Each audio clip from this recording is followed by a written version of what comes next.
Matric pass করি ঠিক তখন থেকেই আমি টিউশনি, আপনার জব, বিভিন্ন স্কুলে আমি পড়াইতাম। এরপর আমি একটা প্রপার্টিস কোম্পানি, ওইখানে জব নিই। ওইখানে প্রায় 3 বছর 4 বছর জব করি।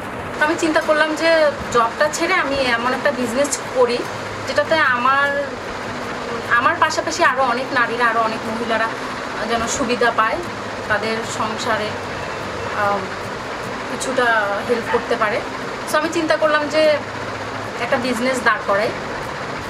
এরপর পার্লারের একটা কাজ শিখলাম। এই কাজটা করার পর আমি আমার কিছু নিজের পুঁজি ছিল, সেটাকে কাজে লাগিয়ে আর কিছু লোন নিয়ে ছোটোখাটো একটা পার্লার শুরু করি।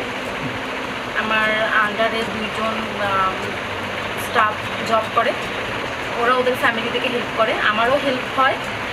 আর ব্যবসাটা করে আসলে আমি বুঝতে পারলাম যে নারীদেরকে শুধু চাকরিতে নির্ভরশীল হইলে হবে না, নারীদেরকে বিভিন্ন ক্ষেত্রে এগিয়ে যেতে হবে, তাদের নিজের একটা পজিশন তৈরি করতে হবে।